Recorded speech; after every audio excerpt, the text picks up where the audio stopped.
ভাতিজা কি অবস্থা, ভালো আছো নি? আসসালামু আলাইকুম কাকা, ভালো আছেন নি? কোন ভাতিজা, ফাইনালি আমরা দেশ তো দ্বিতীয়বার স্বাধীন করে হেলাইছি। কত শত শত মায়ের বুক খালি হয়েছে, কত রক্ত ঝরছে, তার বিনিময়ে আমরা আবার দ্বিতীয়বার স্বাধীনতা হাইলাম। হ কাকা, যে তারা স্বৈরাচারের পক্ষে আসিল, আল্লাহ তাকে বিচার করুক, আমিন। কি রে, তুই কি এরা দোয়া করলি নাকি বদ দোয়া করলি? আচ্ছা যাক, বাদ দে। ভাতিজা হুন, চিন্তা করছি মার্কা কান লয়ে যাবো নাকি, কি কস তুই? মানছি কি আর ভোট দিব নি? কিয়া কিয়া লইবেন? কি রে, তুই লাগে একারে আসমানে উঠলি, তোর কইলাম বেটা আয় আবার মেম্বারে পাঠিব নাকি? মানছি কি আর ভোট দিব নাকি? তুই আর হেটা না কবি। কাকা, এই 15-16 বছর ধরে তো আমনে বিনা ভোটে মেম্বার আছিলেন নাকি? এই 15-16 বছরের ভিতরে আমনে মানুষের চাইল ডাইল রিলিফের টিন বেগিন বেশি সরে যায় কানিয়ে কানিয়ে জায়গা তুমি কিনছেন। অন এত কাহিনীর পরও আপনি আবার বড় খাইবেন কেন? আর কাকা ভালো কথা, দেশ স্বাধীন কে করছে কোন? এই মিয়া, ছাত্র আন্দোলন সময় তো মিয়া আপনি সার্ভিস করে লই ছাত্র করে দিয়েছেন, হেতাকে বাদ যে আপনি বাপমার হুমকি দিয়ে আইছেন। আর অন ছাত্রকে মাধ্যমে দেশ স্বাধীন হওয়ার পরে আপনি আবার হেতাকে লগে কৌশল মিশে গেছেন, মিশিয়ে আপনি আবার বড় প্রার্থী হইবেন। আস্তে গো আস্তে গড়া মানছি উনবো। আর বেটা আই ছাত্রকে বিপক্ষে আছে কিন্তু কি হয়েছে? আর বাতি যে বড় গা, ঠিক আছে তো বেটা বিরোধী দলের বড় নেতা, ইগা বিরোধী দলের নেতা বহু বছর ধরে, বুঝছ না?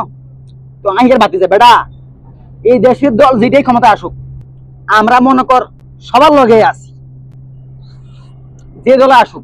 কাকা আসলে আপনাদের মতো কিছু সাইন্সা ব্যক্তির লাই দলের প্রত্যেকটা নেতার বদনাম হয়, জানেন নিয়ম নিরাম।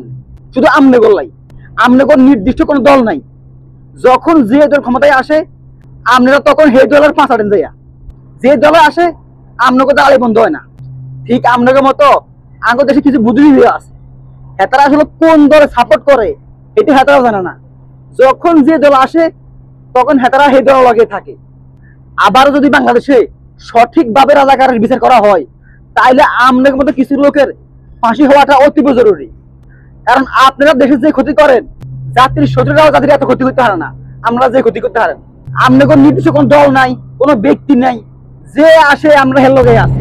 আহারে দালাল কাকা, একটা মানুষের জীবনে কত টাকা লাগে, কত টাকা হইলে সে নিজেরে সুখী ভাবে কোন সেই কানা? আরে আপনি গত 15-16 বছর ধরে আপনি আসলেন মেম্বার, ভোট হোক বিনা ভোট হোক আপনি মেম্বার আছিলেন আজীবন।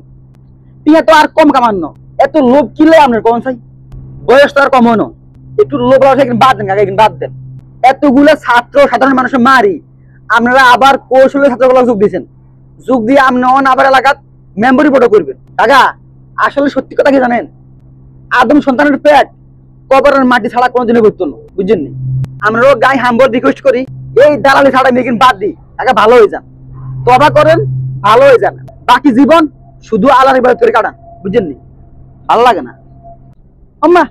ওরে আটা হলে গেলে আর জ্ঞান দিয়ে গেছে। এরে আটা হুন, তোর বাপু আলোকে থাক গম চুরি করছে বেটা, আর তুই আরন জ্ঞান দিস কেন? হুন, লাগলে আই আবার বসুরি করুম, বসুরি করে আই মেম্বার হমু, তারপরে তোর ভোট লাগবে না। যা, তোর মতো গাহলা ভোট আর না দিলে কি হইছে বেটা? ভোট বেটা আই চুরি করে লমু। হুন, আল্লাহ যা করে আই মার্কা আবার লমু, আবার খামু ভোটে আই সামু, আর তুই এলাকায় কে মেম্বার হয় চাই লমু। যা আসলে যা।